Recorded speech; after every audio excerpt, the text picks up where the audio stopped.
내 마음 모두 드립니다. 생명을 내주실 사랑의 왕, 믿음의 눈 뜨고서 주의 저희들에게 영양식을 주시옵소서. 예수님의 이름으로 기도합니다. 아멘. 할렐루야. 오늘 금요 예배 오신 여러분을 예수님의 이름으로 환영합니다. 오늘 말씀은 자기를 부인하라 라는 말씀 제목을 가지고 함께 하나님의 말씀 나눠보겠습니다. 세상은 항상 개인의 길을 살리라고 이렇게 말을 하죠.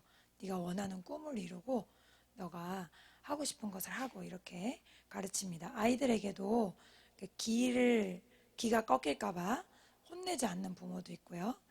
제가 이제 너무 많이 부족하지만 학교 선생님한테 칭찬받은 적이 있어요. 제가 칭찬받은 게 아니고 저희 애들 키우면서 한 번은 이제 한 명의 애가 학교 앞에서 어떤 애한테 이제 약간 걔가 돈을 달라 그런 거예요.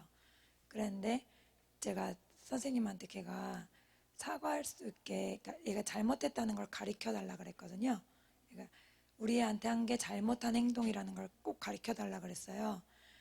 그런데 이제 선생님이 처음에는 제가 우리 애만 착하고 걔만 나쁘다는 식으로 말하는 줄 알고 선생님이 좀 반응이 안 좋으셨어요. 그래서 뭐 자기가 중간에서 그렇게까지 해야 되냐고, 그러니까 다른 반 애였거든요.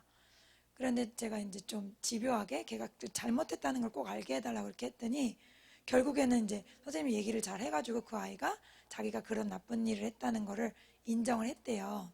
그래서 이제 너무 잘 됐다 그러고 이제 걔가 이제 사과하도록 할 텐데 뭐 할지 안 할지 모르겠다고 그랬는데 제가 사과는 꼭 안 해도 된다고.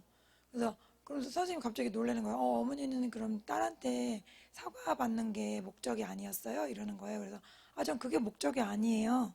걔가 자기가 잘못된 행동을 했다는 거를 모르면 그러면 나중에 더 큰 행동을 또 할 수 있기 때문에 지금은 아직 어려서 선생님 말을 듣겠지만 나중에 그 아이가 또 더 잘못된 행동을 하지 않도록 그 아이를 보호하고 싶었다고 그렇게 얘기하니까 선생님이 되게 의아하다는 듯이 그러더라고요. 다 자기 애 내 딸한테 사과해야 돼, 내 아들한테 사과해야지, 네가 잘못했는데 이걸 원하는 건데 그게 아니었다는 거예요.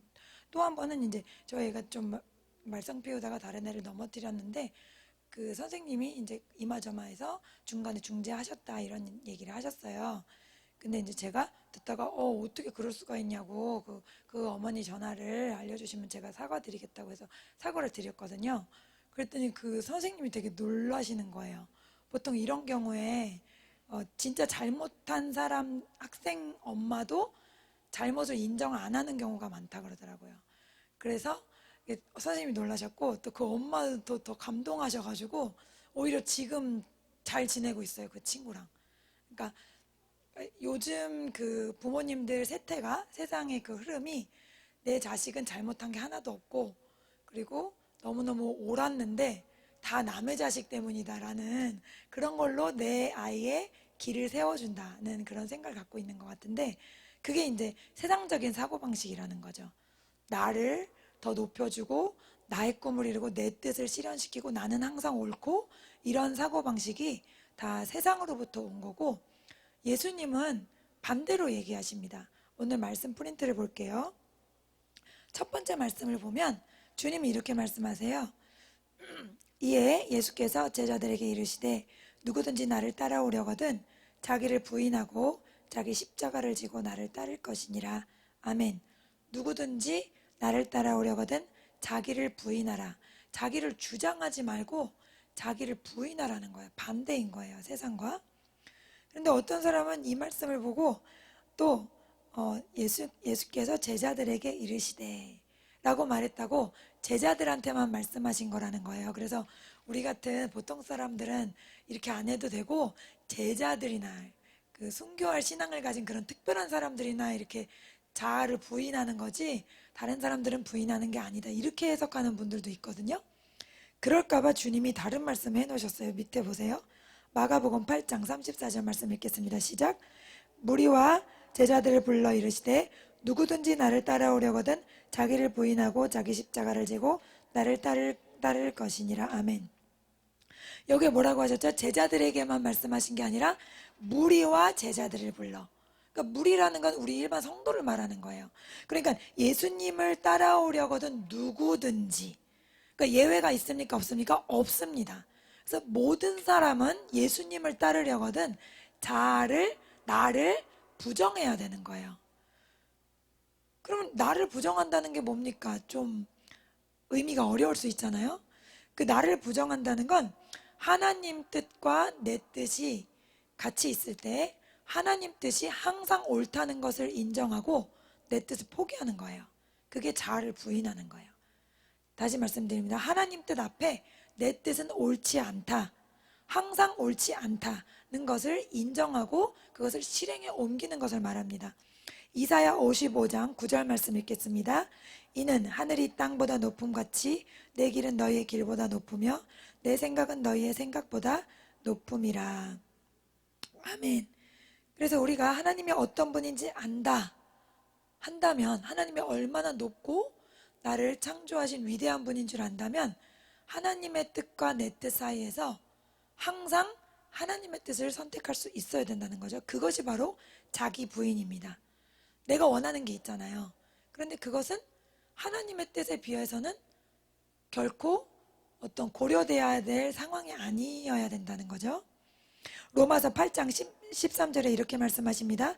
너희가 육신대로 살면 반드시 죽을 것이로되 영으로서 몸의 행실을 죽이면 살리니. 아멘. 너희가 육신대로 살면 반드시 죽는데, 육신은 성경에서 자아를 말하는 거예요. 그러니까 내 뜻대로 살면 반드시 죽는다. 세상 사람들은 다 자기 뜻대로 사는데요, 뭐가 죽는 겁니까? 영이 죽는다는 거예요. 하나님과 관계를 맺는 내 영이 죽어버린다는 거예요. 누구 뜻대로 살면? 내 뜻대로 살면 죽습니다. 그래서 우리가 몸의 행실, 내 자아가 원하는 것을 죽여야만 내 영이 살아나는 이런 시소 같은 관계라는 거예요. 내가 살아나면 내 영은 죽고 내가 죽어야 내 영이 살아나는 그런 관계를 갖고 있다는 겁니다. 골로새서 3장 5절 말씀 읽겠습니다. 그러므로 땅에 있는 지체를 죽이라.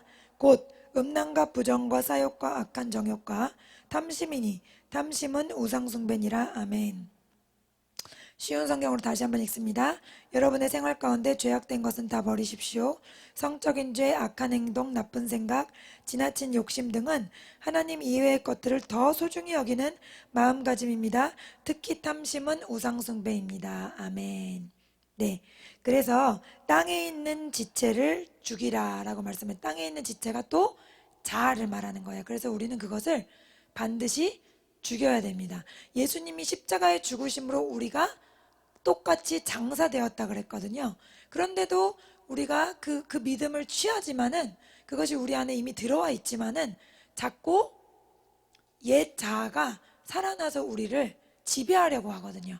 그래서 죽이라 라고 말한 건 우리의 의지를 사용하라는 거예요. 우리의 생각을 사용해서 계속해서 포기하는 훈련을 해야 된다는 겁니다. 왜냐하면 땅에 있는 지체 속에는 성적인 죄, 악한 행동, 나쁜 생각, 욕심, 이런 것들이, 탐심, 이런 것들이 다 들어있기 때문이에요. 그래서 이런 것과 끝까지 싸워서 하나님 나라 갈 때까지 승리를 쟁취해야 되는 거예요. 내 속에 어떤 성적인 생각이 자꾸 들어온다. 그럼 그것을 피 흘리게 그것과 싸워서 이겨야 되는 거죠. 가끔 보면은 뭐 교회 지도자들이 그런, 안타깝게도 그런 죄에 빠져서 넘어지기도 하시잖아요. 왜 그래요? 안심하면 그렇게 넘어지게 되는 거야. 나 이 정도 되면 됐지. 내가 그래도 목사인데, 내가 그래도 리더인데, 이렇게 생각해서 죄와의 싸움을 소홀히 하다 보면 어느 순간 그 죄가 나를 파도처럼 먹어버릴 수가 있는 거죠.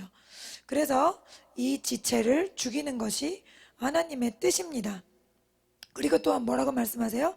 이런 것들이 다 하나님보다 다른 것들을 더 소중히 여길 때 나타나는 마음가짐이라는 거예요.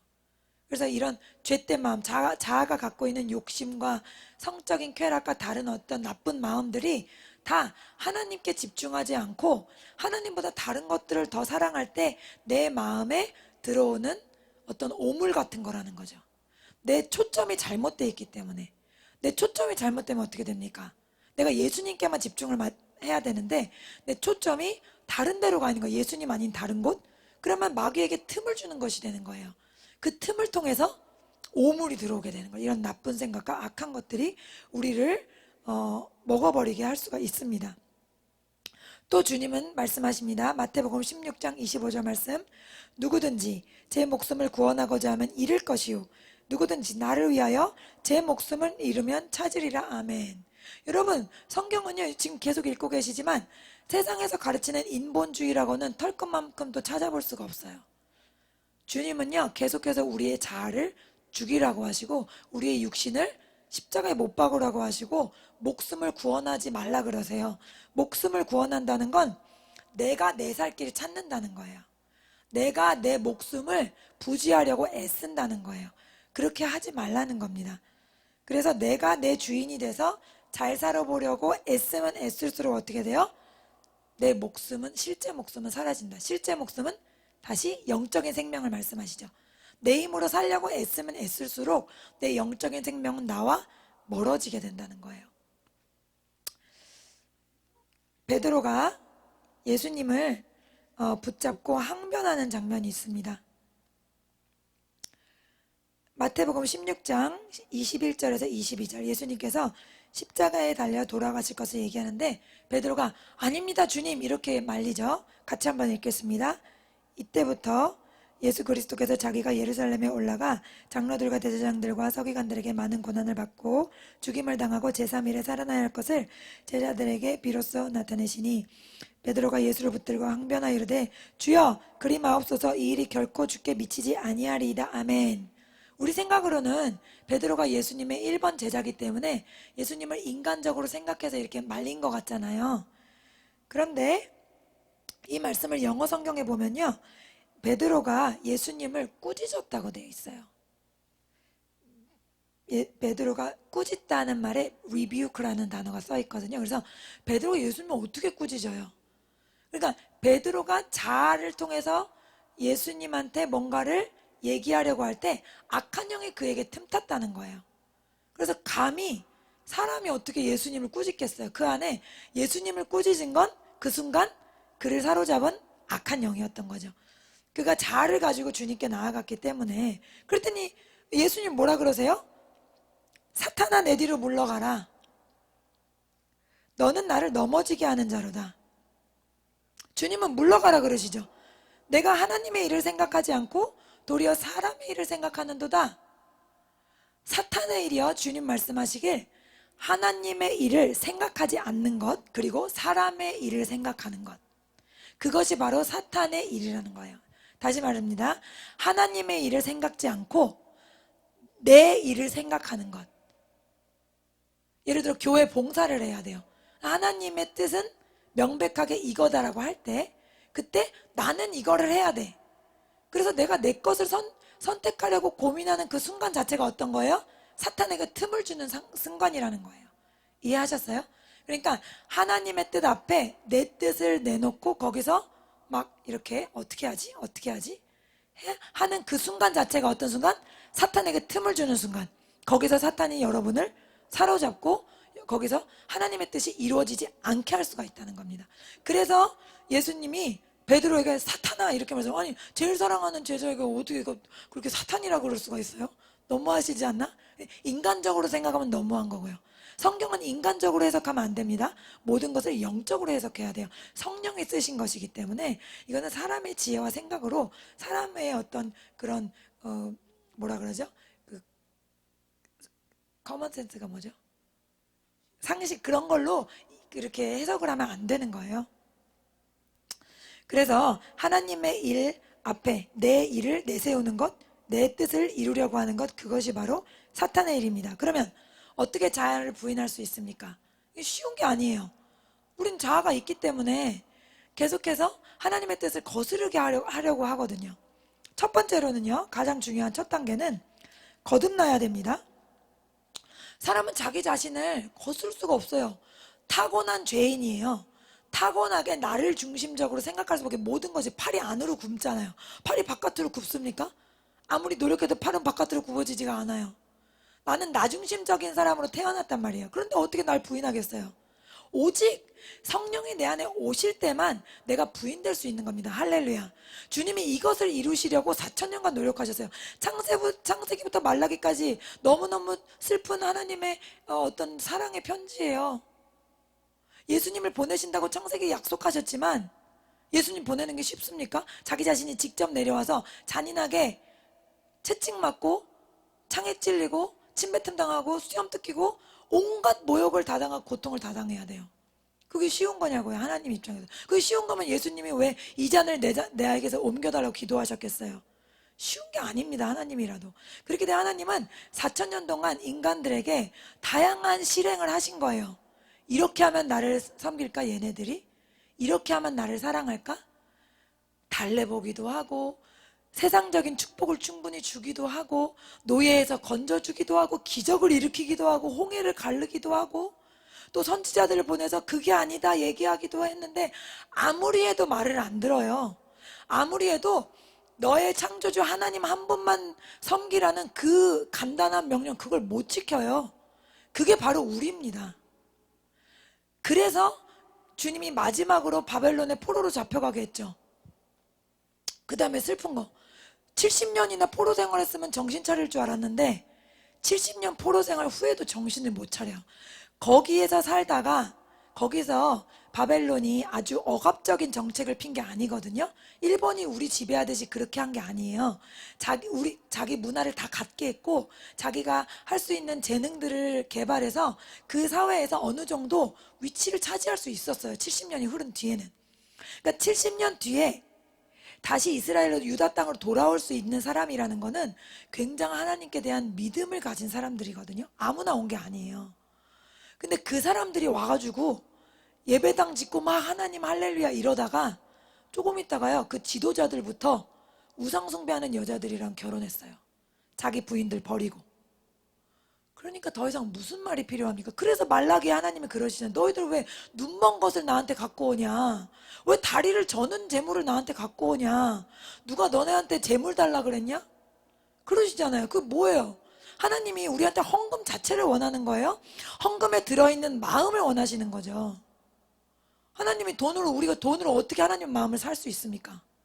그런데 이분들이 70년 포로 갔다 와서도 이방 여인들이랑 결혼하고 그런 음행을 즐기고 또 하나님께 뭐 예배 시간 됐네? 아니 아무나 좀 들떨어진 애들 가져가자 이러고 아무 동물이나 가져가는 거예요.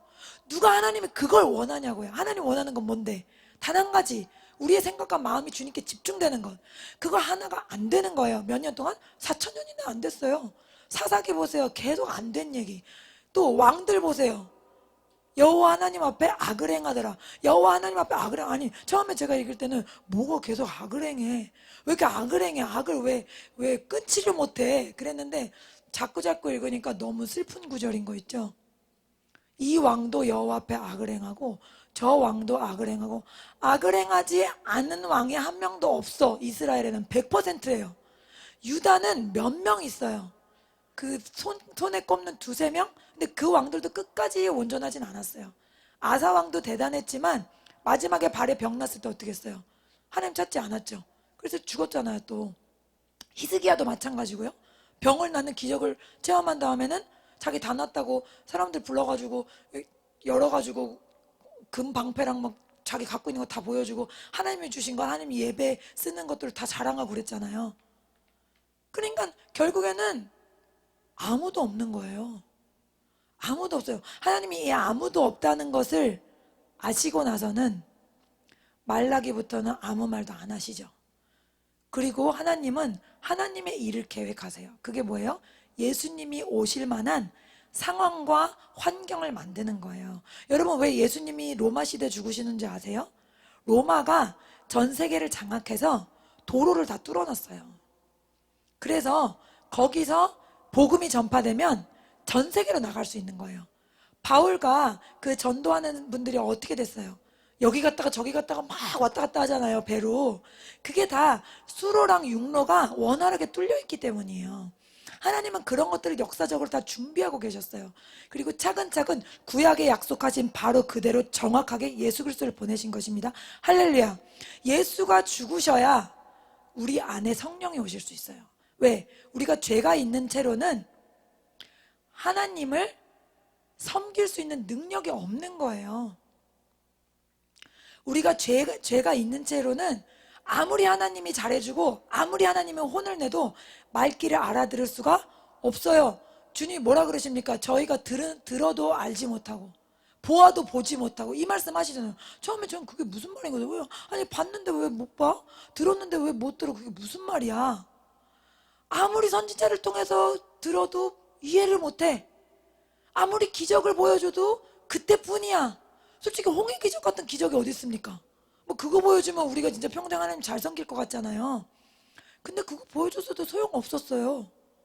그러니까 주님이 예수님을 보내실 수밖에 없는 거예요.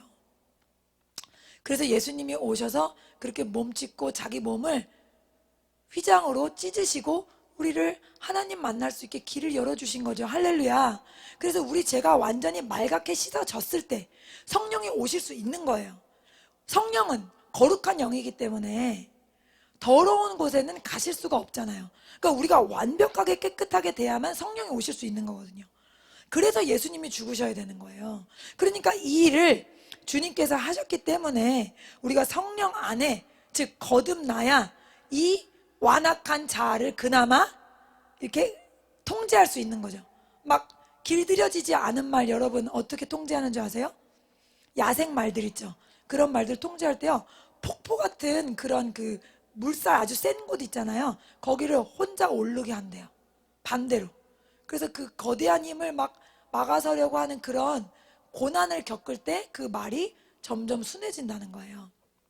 자, 우리가 그러니까 자아를 꺾는 게 결코 쉬운 일이 아니라는 걸 아셔야 돼요. 우리 자아가 얼마나 강하고 얼마나 깊은지 그것을 하나님이 4,000년 동안 해보시고 포기하신 일이라는 거예요. 그만큼 우리 자아가 강하고 그만큼 우리가 타락했어요. 어린아이들도 마찬가지입니다. 제가 어린이 예배할 때 천국과 지옥 설교를 많이 하거든요. 그래서 어떤 분이 애들한테 왜 이렇게 무서운 얘기를 하냐 그러셨대요. 여러분, 애들도 죄인입니다. 주님께서 어릴 때부터 악하다고 말씀하신 건 아시죠? 사탄은요, 애들을 꼬시려고 게임 시키죠. 그리고 이런 어떤 가상세계에서 막 물건 사고 뭐 꾸미고 이런 거 막 거기 한 번 빠지면 애들 정신이 없어요. 네. 그리고 또 연예인한테 빠지죠. 또 세상 뭐 휘황찬란한 게 얼마나 많아요. 스포츠에 빠지고 뭐 온갖 것들에, 그게 뭐야? 사탄이 다 우리 아이들을 집중 공격하는 거예요. 다다다다다다다다 다다다다다다 여기서 쏘고 저기서 쏘고 계속 쏩니다. 연예인에 빠지게 하고 가요에 심취하게 하고 이런 것들은 다 뭐예요? 거기에 빠지면 하나님께 빠질 수가 없어요. 그리스도와 벨리알이 어찌 함께하리요? 여러분, 쓴물과 단물이 어찌 함께합니까? 내 마음속에 연예인이 가득하면은 예수님은 들어올 틈이 없는 겁니다. 그렇기 때문에 사탄은 그렇게 공격하는데 교회에서는 참 잘했습니다 여러분, 착해요, 말 잘 됐네요 이러고 있으면 됩니까? 아니에요. 너도 죽으면 지옥 가. 너 회개하지 않으면 지옥 가. 이 얘기 해줘야 되는 거예요. 예수님이 너를 위해서 얼마나 아프게 죽으셨는지 알아요? 이걸 얘기해줘야죠. 뭐 좋은 얘기, 그런 얘기 뭐 세상에서 많이 듣잖아요. 그거 듣는다고 사람 바뀌는 거 아닙니다. 학교에서 좋은 도덕적인 얘기, 윤리적인 얘기 많이 해주죠. 착하게 살아, 사이좋게 지내라. 그런데 그거 사이좋게 지내요? 절대 사이좋게 못 지냅니다. 왜? 인간은 타락했기 때문이에요. 하나님이 4,000년 동안 노력해도 안 바뀌는 본성이 바로 내 본성이라는 것을 여러분 아셔야 됩니다. 그렇기 때문에 거듭나야만 자아를 통치할 수 있는 겁니다. 그래서 너무나 감사하게도 그리스도가 죽으실 때 우리가 같이 장사됐다고 그러세요. 골로새 2장 12절 말씀, 너희가 세례로 그리스도와 함께 장사되고 또 죽은 자들 가운데서 그를 일으키신 하나님의 역사를 믿음으로 말미암아 그 안에서 함께 일으키심을 받았느니라. 아멘. 너희가 세례 받을 때, 우리가 세례가 원래 침례죠. 침례는 물속에 완전히 들어갔다 나오는 거예요. 왜 물속에 들어갔다 나옵니까? 죽는다는 거예요. 물속에 들어가면 숨 못 쉬잖아요. 그럼 죽는다는 거예요. 내가 완전히 죽어서 새로 태어났다는 거죠. 무엇으로? 그리스도로. 이제 내 인생을 주관하는 것은 내가 아니라 누구다? 그리스도시다라는 신앙 고백인 겁니다. 그래서 우리가 죽었다는 것을 계속해서 말씀을 들을 때마다, 읽을 때마다, 묵상할 때마다 계속해서 내 자신에게 확인시켜야 돼요. 아, 난 죽었구나. 자꾸만 확인시키지 않으면 어떻게 돼요? 죄가 자꾸 나를 주장하게 된다는 거죠. 자아가 자꾸 나를 통치하게 된다는 거죠. 로마서 6장 14절에서 15절 말씀 읽습니다. 죄가 너희를 주장하지 못하리니 이는 너희가 법 아래 있지 아니하고 은혜 아래 있음이라. 그런즉 어찌하리요? 우리가 법 아래 있지 아니하고 은혜 아래 있으니 죄를 지으리요? 그럴 수 없느니라. 아멘. 죄를 더 이상 지어서 가장 큰 죄가 뭡니까? 하나님을 믿지 않는 죄가 가장 큰 죄예요. 그 죄가 우리를 지배할 수 없다. 즉 우리가 하나님을 떠나게 할 수 없다. 누가 오시면 은혜 아래 있다는 것은 성령 아래 있다는 거예요. 법 아래 있다는 것은 율법 아래 있다는 겁니다. 구약시대 법 아래 있던 사람들은 죄가 자꾸 주장했죠. 성령이 밖에 계시기 때문에. 하지만 지금은 은혜 아래 있습니다. 성령이 예수 그리스도를 통해서 우리 안에 오셨어요. 그렇기 때문에 우리가 이 죄를 정복하고 이길 수 있는 능력이 있다는 것입니다. 할렐루야. 그래서 여러분이 죄를 주장하지 못하도록 계속해서 그것과 싸워나가야 된다는 것을 아셔야 돼요. 요한 1서 3장 9절 말씀 읽습니다. 하나님께로부터 난 자마다 죄를 짓지 아니하나니 이는 하나님의 씨가 그의 속에 거함이요 그도 범죄하지 못하는 것은 하나님께로부터 났음이라. 아멘. 예, 그래서 하나님께로부터 난 자가 어떤 자예요? 성령으로 거듭난 자. 이 사람들은 죄를 짓지 않는데요, 여러분. 죄를 짓지 않아요. 무슨 말이냐면 즉 내가 죄를 지으려고 생각하지 못한다는 거예요. 여러분 생각하세요? 죄를? 내가 이런 죄를 지으려고 생각하세요? 계획하지 않으시죠? 그러나 우리도 우발적인 죄는 짓죠. 나도 모르게 어떤 사람이 막 나한테 막 나쁜 말을 했을 때 갑자기 마음이 막 상하고 미운 마음이 들고 그럴 수는 있죠. 그러나 내가 의도적으로 하나님을 대적한다든지 의도적으로 다른 사람을 막 힘들게 한다든지 그런 어떤 계획적인 죄들을 아예 생각할 수가 없게 된 거죠. 그리고 죄가 싫어진다, 여러분. 여러분한테 성령이 오시면요, 죄가 싫어져요. 저도 예전에 드라마를 되게 좋아했거든요. 그래가지고 이제 저 외국에서 공부할 때는 막 그거를 한꺼번에 보기도 하고 막 그랬어요. 한 번에 막 뭐 10시간 이상 볼 정도로 거의 막 거기 빠져가지고 거기 남자 주인공인데 남자친구인 줄 알고 이렇게 허송세월하고 그랬는데 뜬구름 잡고. 여러분 근데 성령 안에 들어오니까 그냥 그게 나쁜 건 아닌데 취미생활일 수도 있는데 그것마저도 별로 하고 싶지가 않아지는 거예요. 점점. 물론 갑자기 없어진 건 아닌데 점점 하나님이 내가 이렇게 하는 거 별로 안 기뻐하시는 것 같아 라는 생각이 드는 거예요, 내 속에. 그래서 하나님 안에서 점점 그런 것들을 끊게 되더라는 것입니다. 그래서 성령이 오시면 이렇게 하나님의 뜻을 계속해서 생각하게 되고 그것을 이루어가는 삶이 된다는 것이죠. 갈라디아서 2장 20절 말씀 읽습니다. 내가 그리스도와 함께 십자가에 못 박혔나니 그런즉 이제는 내가 사는 것이 아니요 오직 내 안에 그리스도께서 사시는 것이라. 이제 내가 육체 가운데 사는 것은 나를 사랑하사 나를 위하여 자기 자신을 버리신 하나님의 아들을 믿는 믿음 안에서 사는 것이라. 아멘. 로마서 6장 8절 말씀. 만일 우리가 그리스도와 함께 죽었으면 또한 그와 함께 살 줄을 믿노니. 아멘. 우리가 새로운 몸을 입고 다시 살 줄을 믿잖아요, 여러분. 영원히 썩지 않는 예수님이 부활하실 때 입는 몸을 우리 성도들이 다 입는다고 믿잖아요, 그쵸? 그러면 어떻게 부활해야 돼요? 죽어야 부활을 할 거 아니에요. 우리 자아가 죽지 않는 사람, 그리스도 안에 거듭나지 않은 사람은 부활할 수가 없는 거죠. 그래서 그리스도와 함께 죽은 사람은 반드시 그와 함께 살게 된다는 것을 우리가 알 수 있다는 것입니다. 두 번째로 예수님이 나에게 온전한 유일한 주인이 되셔야 됩니다. 마태복음 10장 37절에 이런 말씀이 있습니다. 아버지나 어머니를 나보다 더 사랑하는 자는 내게 합당하지 아니하고 아들이나 딸을 나보다 더 사랑하는 자도 내게 합당하지 아니하며. 아니 예수님 너무하시네. 어떻게 가족을 사랑하지 말래. 이렇게 받아들일 수 있어요, 여러분이 인본주의적인 생각을 갖고 성경을 읽으면 막 찔리고 부딪히고 기분 나쁜 말씀이 많아요. 그거는 여러분이 인간 중심의 사고방식이 너무 젖어 있기 때문이에요.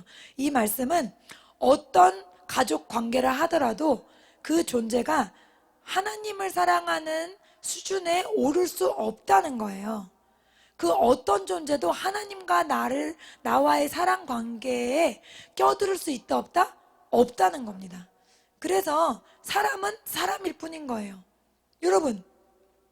여러분이 자녀를 낳으셨지만 자녀 다 압니까? 모르잖아요. 저 이번 주에 막 웃으면서 얘기했는데 저 빼고 나머지 3명이 성격이 다 다릅니다. 그러니까 나머지 3명은 다 같으시고 저만 혼자 달라요. 제가 만들었다면요? 제가 제 아이들을 지었다면 다 저랑 똑같은 성격을 만들었을 거예요. 그래야 편하죠. 근데 애들이 어릴 때부터 저랑 성격이 너무 안 맞는 거예요. 그래서 아니 애들이 왜 이렇게 나랑 성격이 안 맞아? 이랬는데 알고 보니 저랑 다른 성격이었어요. 누가 만드신 겁니까? 하나님이 창조하신 거죠. 그러니까 이 아이들이 내가 다 알 수 없어요, 얘네들을. 이 아이들이 죄인이기 때문에 나를 다 만족시킬 수가 없어요. 내 기대를 다 충족시켜 줄 수가 없습니다. 주님이 나에게 주시는 그 기쁨을 이 아이가 나에게 줄 수가 없다는 걸 아셔야 돼요. 그래서 하나님은 그게 가당치도 않다는 거예요. 나 대신에 네 자식을 사랑하는 것, 나 대신에 네 어머니나 아버지를 사랑하는 것, 그건 말도 안 되는 비교라는 거죠. 그래서 그럼에도 불구하고 교회에 신앙생활 열심히 한다 그러면서 아들이나 딸이나 가족 구성원을 예수님보다 더 사랑하는 사람들이 많습니다. 제가 그 일례를 지지난주에 말씀드렸죠? 여러분, 고등학생 되면은 한국교회는 애들이 다 없어요. 고등학생 되면 왜 애들이 다 없어지죠? 공부하라는 거예요. 공부하는 거예요. 어이구, 내 새끼 서울대학 가야지. 서울대가 하나님이에요. 그러면 그 부모님께 하나님이 하나님이시다는 고백이 있습니까? 대학 붙으면 교회 오겠대요.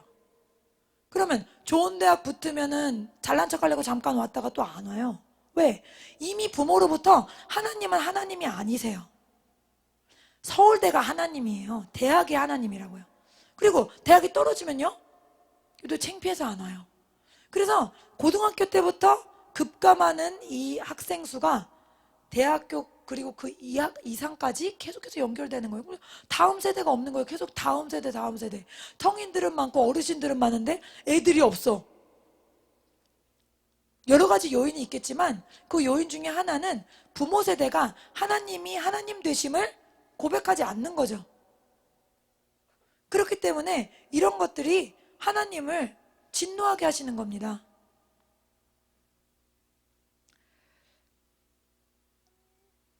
아무도 그 어느 누구도 그리스도가 우리를 사랑하는 그 사랑보다 우리를 더 사랑하는 존재는 없습니다. 우리를 더 아는 분 없어요. 여러분, 하나님께서 창세 전에 우리를 가지셨다고 돼 있어요. 성경에 가지셨다, 소유하셨다고요. 창세, 이 지구를, 온 땅을 만들기 전부터 나를 알고 계셨대요. 나를 소유하고 계셨대. 내 소유자가 되셨대요. 그만큼 나를 사랑하고 정말 간절히 원하신다는 거예요. 나만을. 누가 나를 그렇게 사랑할 수가 있어요? 내 자식이, 내 남편이, 내 아내가? 없어요. 그 자리를 사람으로 채우지 말라는 겁니다. 우린 영적인 존재이기 때문에 오직 하나님의 영으로만 만족할 수 있습니다. 사람은 우리를 만족시킬 수 없다는 것을 여러분 기억하셔야 됩니다. 그래서 교회 안에서도 자식을 사랑하거나 명예나 사업이나 직장이나 세상 즐거움이나 그런 것들을 사랑하는 채로 신앙생활을 한다면 그 신앙생활은 종교생활이고요. 종교생활은 구원이 없습니다. 예수님이 모든 순간에 나의 주인이 되셔야 됩니다. 하나님의 뜻과 내 뜻이 부딪힐 때 반드시 주님의 뜻을 귀히 여기고 선택할 수 있어야 됩니다. 셋째로 진정으로 회개해야 됩니다. 구원은 놀라운 일이고요. 돈으로도 안 되고 지위로도 안 되고 명예로도 안 되고 아무로도 안 돼요. 이것은 오직 인간의 의지와 하나님의 은혜가 만날 때 이루어지는 놀라운 일입니다. 그래서 진정으로 회개한 사람에게만 성령이 오신다 그랬죠. 성령은 거룩한 영이시기 때문에 회개하지 않은 심령에는 오시지 못합니다. 요엘서 2장 13절에 뭐라 그러셨습니까? 너희는 옷을 찢지 말고 마음을 찢고 너희 하나님 여호와께로 돌아올지어다. 그는 은혜로우시며 자비로우시며 노하길 더디하시며 인애가 크시사 뜻을 돌이켜 재앙을 내리지 아니하시나니. 아멘. 여러분, 옷을 찢지 말고란 말은 주님 왜 하셨어요? 구약 성경에서 회개의 의미는 회개할 때 사람들이 제일 많이 한 게 뭐죠? 옷을 찢고 주님 앞에 나가는 거예요. 근데 옷을 찢고 마음을 찢으란 말은 옷만 찢은 사람도 있다는 거예요. 원래는 뭘 찢어야 되죠? 마음을 찢어야 되는데 옷만 찢고 마음은 안 찢었어. 그럼 그건 진정한 회개가 아니라는 겁니다. 우리도 이런 회개를 할 수 있어요. 저도 이런 회개를 한 경험들이 많습니다. 입으로만 죄송하고 입으로만 잘못했고 조금 있다 또 해. 그거는 뭐예요? 옷만 찢은 회개죠. 마음을 찢어야 되는데 여러분, 마음을 찢은 회개를 할 수 있기를 축복합니다. 이건 내 힘으로 되는 게 아니에요. 성령이 오셔서 날 도우셔야 돼요. 그래서 여러분이 1번 기도가 뭔지 아세요? 성령이 오셔서 내 마음을 비춰주시고 마음을 찢게 해달라고 기도해야 됩니다. 여러분, 자기는 자기 잘못을 깨닫지 못해요. 나는 내 잘못을 몰라요. 난 항상 괜찮은 사람 같아. 성령이 오셔서 빛을 비춰주셔야만 내 마음을 찢을 수 있는 거예요. 내 마음을 찢어야만 성령이 나를 더 깊숙이, 더 완전히 지배하고 통치하시고 이 땅에서 우리를 향한 하나님의 뜻을 매일매일 이루어갈 수 있는 겁니다. 그렇기 때문에 여러분, 마음을 찢어야 되는 것이 너무나 중요합니다. 마가복음 1장 15절 이르시되 때가 찼고 하나님의 나라가 가까이 왔으니 회개하고 복음을 믿으라 하시더라. 예수님이 첫 번째 하신 설교가 회개하라는 말씀이에요. 회개가 얼마나 중요하면 주님이 첫 번째로 선택하셨겠어요. 왜요? 회개하지 않으면요 복음 믿을 수가 없는 거예요. 여러분, 예수님이 지금 2022년이죠? 2022년 전에 이스라엘에서 죽은 30대 남자가 날 위해서 죽었다. 여러분, 이게 믿어져요? 이게 믿어지려면 성령이 내 안에 오셔야 돼요. 그런 사람 나랑 무슨 상관이에요? 이게 인간의 자연스러운 본성의 반응이에요. 그런데 이게 믿어지려면 내가 주님 앞에 간절한 마음으로 나가야 돼요. 아무나 믿어지는 게, 이건 돈으로 살 수 없는 놀라운 축복인데 이거는 주님이 상한 심령을 가진 자한테 주신다고 말씀하세요. 시편 51편 17절 하나님께서 구하시는 제사는 상한 심령이라. 하나님이여 상하고 통회하는 마음을 주께서 멸시치 아니하시리이다. 아멘. 주님께, 주님, 제가 이것을 성경을 많이 들었는데 공부도 했는데 예수님이 날 위해 죽었다는 게 도대체가 믿어지지가 않습니다 하면서 간절히 그것이 이루어질 때까지, 진정한 회개가 이루어질 때까지 주님께 나가야 돼. 이거보다 중요한 일이 없어요. 이게 돼야 거듭난 거예요. 이게 돼야 성령이 오시는 겁니다. 그래서요, 스가랴 4장 6절에 주님이 이렇게 말씀하시죠. 그가 내게 대답하여 이르시되 여호와께서 스룹바벨에게 하신 말씀이 이러하니라. 만군의 여호와께서 말씀하시되 이는 힘으로 되지 아니하며 능력으로 되지 않고 오직 나의 영으로만 되느니라. 사람의 힘과 능력, 애쓰고 힘써도 안 된다는 거예요. 내가 성경 많이 읽고 내가 봉사 많이 하고 내가 예배 한 번도 안 빠져도 성령이 나에게 오셔서 회개케 하는 마음 주시지 않으면 난 그냥 종교 생활로 끝난다는 거예요. 종교는 죽은 거예요. 세상에 종교 많잖아요. 그 종교들은 다 죽은 거예요. 인간의 생명을 영원히 살게 할 수 없습니다. 다시 쉬운 성경으로 읽습니다. 그러나 천사가 내게 말했다. 이것은 여호와께서 스룹바벨에게 하시는 말씀이다. 내 능력이나 힘으로 되는 것이 아니라 오직 내 영으로만 된다. 이것은 성령을 보내시겠다는 하나님의 약속입니다. 구약에. 그래서 성령이 오셔야만 우리가요 완전히 바뀌는 거예요. 예수 믿는 거는요 여러분, 행동이 바뀌어야 돼요. 말이 바뀌어야 돼요. 점차 계속 바뀌어가는 게 있어야 됩니다. 왜냐하면 예수님은 생명이니까. 그래서 마약쟁이가 마약을 끊고요, 도박하던 사람이 도박을 끊고, 술 먹던 사람이 술을 끊고, 이게 예수를 믿는 거예요. 근데 예수 믿었는데 도대체 술이 끊어지지 않아, 도대체 담배가 끊어지지 않아, 이거 예수님 없는 겁니다. 그렇기 때문에 여러분, 자기 자신을 잘 파악해야 됩니다. 코로나는 사람의 육신만 죽입니다. 코로나보다 더 무서운 분은 하나님이세요? 너희들은 몸만 죽이는 자를 두려워하지 말라. 몸을 죽이고 그 이후에 지옥불에 던지는 그분을 두려워하라. 할렐루야.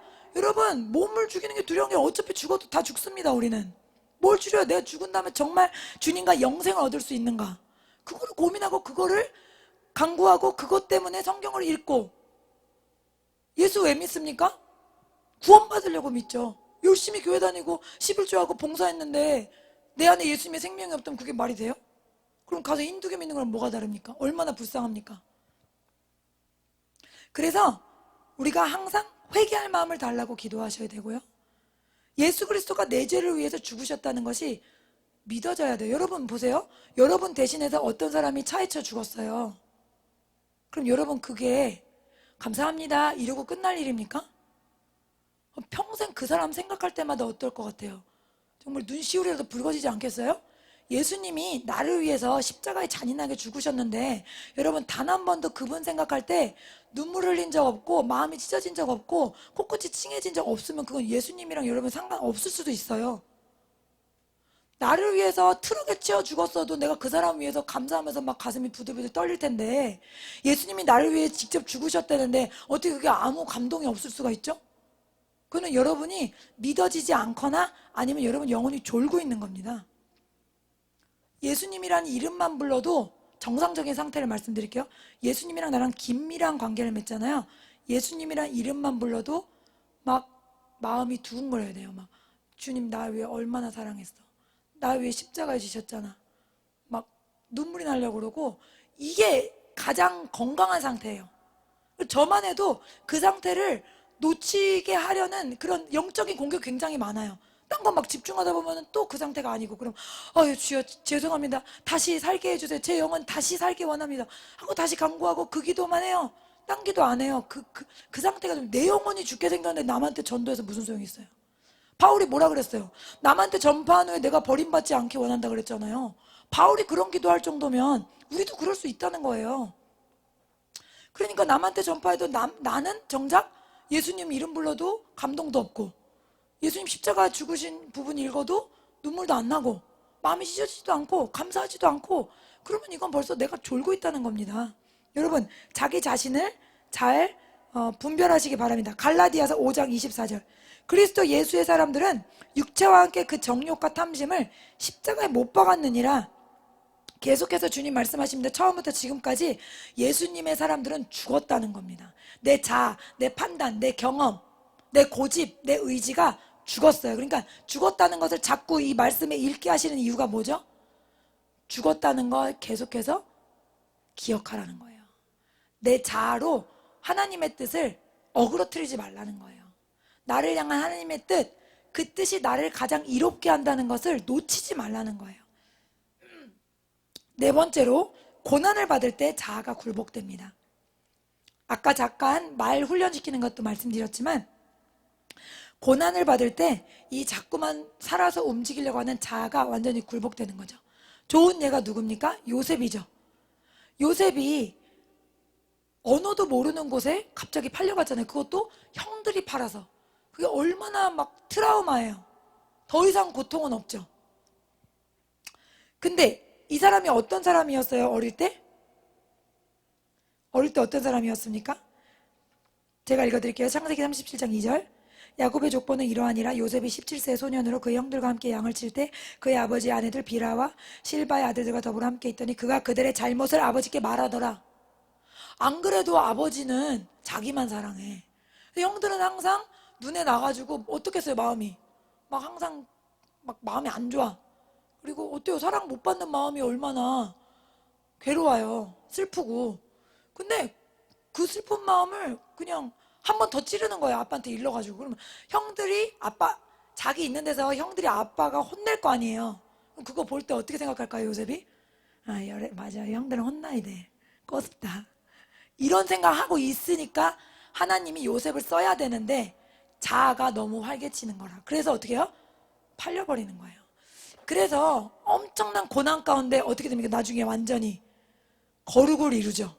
그래서 당신들이 날 판 게 아니라 하나님이 우리를 다 여기로 인도하시려고 당신들을 사용하신 거죠. 아니 어떻게 원수 같은 형들을 그렇게 말해요? 그거는 자아가 완전히 십자가에 죽고 예수님이 나타나신 거예요. 할렐루야. 그래서 이렇게 고난을 겪어야 우리가 바뀌니 여러분, 그래서 우리 각자는 지금 여러분이 예수님 안에 있다면 다 고난 중에 있다는 것을 아시기 바랍니다. 이것은 하나님의 사랑이에요.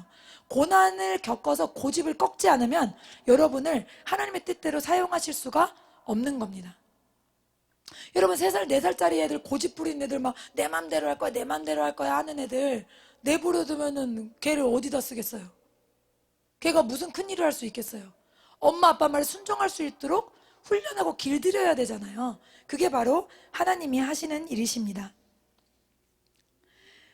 그리고 5째로 마지막으로 기도해야 합니다. 예수님께서도 십자가 앞에서 처음에 어떤 기도를 하셨냐면 만일 이 잔을 옮길 수 있으면 옮겨주세요 라는 기도를 했어요.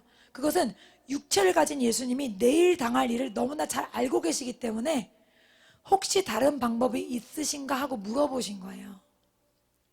이것은 우리에게 대하면 자아의 기도라고 할 수 있어요. 하나님, 저 고난받는 길 가고 싶지 않아요. 하나님, 연단받는 길은 안 가게 해주세요. 이렇게 기도하는 겁니다. 그러나 기도를 계속할 때 기도가 바뀌죠. 어떻게 기도가 바뀝니까? 나의 원대로 하지 마시고 아버지의 원대로 해주세요. 이렇게 바뀌잖아요. 그것처럼 우리가 기도할 때 내 자아를 내려놓고 아버지의 뜻을 구하고 그것을 행하고자 하는 사람으로 변화될 수 있다는 것입니다. 할렐루야. 그래서 우리가 기도하지 않으면 자아를 부인할 수 없다. 기도하지 않으면 주님이 주시는 매일과 같이 져야 되는 십자가를 감당할 수 없다는 것을 아셔야 됩니다. 여러분, 기도하지 않던 제자들 어떻게 됐어요? 예수님이 3번이나 기도하라 그랬는데 계속 자고 있었죠. 그들의 눈이 무거움이라. 너무 슬퍼요. 성령이 없으니까 육체의 그 욕구를 이길 수가 없네요. 피곤함을 이길 수가 없어요. 그래서 잤어요. 그 다음에 어떻게 됐죠? 예수님이 지금 너무 중요한 일을 하고 계시는데 아무도 없어. 하나님의 뜻을 이루시는데 그 자리에 없단 말이죠. 그러니까 왜 이런 일이 일어났습니까? 기도하지 않았기 때문에. 그래서 기도가 나를 부인하고 하나님의 뜻을 이루는 핵심적인 도구이며 통로가 된다는 것을 여러분 꼭 기억하시기 바랍니다. 말씀을 정리하겠습니다. 주님은 세상은 자아를 복돋아주고 또 네 꿈을 이루고 네 생각을 이루라고 또 어린아이들도 더 칭찬해주면서 길을 세워주라고 말합니다. 근데 주님은요, 누구든지 나를 따르려거든 자아를 부인하라 그러세요. 내 생각, 내 의지를 버리라는 겁니다. 그럼 자기 부인은 무엇입니까? 하나님의 뜻 앞에 내 뜻이 옳지 않다는 것을 인정하고 그것을 실행에 옮기는 것입니다. 죄로 가득한 본성을 완전히 일하지 못하게 하는 거예요.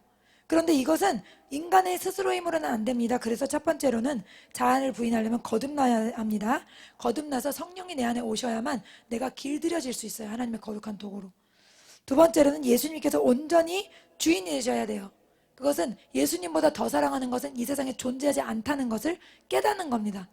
그 어떤 것도 예수님보다 더 중요한 것은 존재하지 않는다는 것을 여러분이 마음을 다해 뜻을 다해서 아는 겁니다. 셋째로 진정으로 회개해야 됩니다. 진정으로 회개해야 2022년 전에 죽으신 예수님이 날 위해 죽었다는 것이 믿어지는 거예요. 여러분, 제가 지난주에 어떤 여자 목사님 돌아가신 분인데 성함이 갑자기 생각이 안 나는데 죄송합니다. 그분 간증을 들었는데 어떤 60대 되는 성도가 자기를 찾아오셨대요. 왜 찾아오셨나 했더니 목사님, 제가 이제 나이를 먹고 이제 죽을 생각을 하니까 생각을 해보니까 제가 수십 년간 모태신앙이고 수십 년간 신앙생활을 했는데 예수님이 절 위해 죽으셨다는 게 믿어지지가 않아요. 그래서 죽는 게 두려워요. 이렇게 찾아왔다는 거예요. 그래서 그 집사님을 붙들고 목사님이 4시간을 성경 공부를 했대요. 성경을 막 찾아가면서 예수님이 왜 구주이신지, 왜 우리가 하나님의 소유인지 그런 것들을 쫙 공부하시고 또 일주일인가 한 달인가를 매일같이 와가지고 성경 읽고 기도하고 성경 읽고 기도해서 마침내 그분이 회개하고 예수님을 믿게 됐다는 거예요. 할렐루야. 그 다음부터는 이렇게 당연한 게 왜 안 믿어졌지? 이러더라는 거예요. 그러니까 성령이 한번 회개해서 여러분 안에 오시면 성경을 안 믿어지는데 내가 이걸 믿어야 되는데 이게 아니고 그냥 알아지는 거예요. 하나님, 하늘에 계신 분이 내 아버지라는 거. 예수님이 날 위해 죽으셨다는 게 그냥 알아지는 거지. 죽으셨어. 날 위해 죽으신 거야. 죽으신 거라고 계속 나를 스스로 세뇌하는 게 아니에요. 내 안에 있는 분이 그것을 그냥 알려주시는 겁니다. 할렐루야. 그래서 그런 단계를 꼭 들어가야 됩니다. 네 번째로 고난을 받을 때 자아가 완전히 굴복되기 때문에 하나님은 우리 모두를 각자의 수준에 맞는 고난의 단계로 이끄십니다. 그리고 다섯째 마지막으로 기도해야 내 자아가 굴복되고 온전히 하나님께 통제를 받는, 통치를 받는 그런 온전한 존재가 에덴 동산의 그러한 존재가 됩니다. 사탄은 우리에게 너는 이렇게 될 수 없어, 이렇게 거짓말합니다. 그리고 뭘 그렇게 완벽해지려고 그래, 이런 거짓말도 합니다. 여러분, 거기에 속으시면 안 돼요. 주님은 완벽하게 우리를 죽이라고 하셨어요. 너희는 예수 그리스도와 함께 죽었고 이제는 내가 사는 것이 아니요 그리스도로 사는 것이. 나를 완전히 말살시켜야 돼요. 세상이 하는 말과는 완전 반대입니다. 그렇기 때문에 나도 힘든데 내 의견도 좀 들어주시지, 왜 예수님은 그렇게 내 의견은 존중하지 않으시는 거야, 그런 생각 안 해야 돼요. 우리 생각은 하나님 앞에 옳은 것은 단 한 가지도 없다는 것을 여러분 기억하시고 자아를 죽이는 이 영적 전쟁에서 승리하시기를 예수님의 이름으로 축복합니다. 오늘 말씀을 가지고 함께 주님 부르고 기도하겠습니다. 주님 감사합니다. 오늘 말씀을 통하여 주님 자아를 십자가에 못 박았다는 것을 기억하기 원합니다. 그리스도 예수의 사람은 자아를 십자가에 못 박고 주님 그 이후에 부활하게 된다고 말씀하셨습니다. 우리는 예수님이 죽으신 그 십자가에 함께 죽었습니다. 주님, 우리가 그것을 기억하게 하여 주옵소서. 우리의 생각, 우리의 말, 우리의 뜻이 모두가 하나님을 대적하는 것이며 하나님보다 다른 것들을 더 사랑할 때 나오는 것들임을 깨닫게 해주시니 감사드립니다.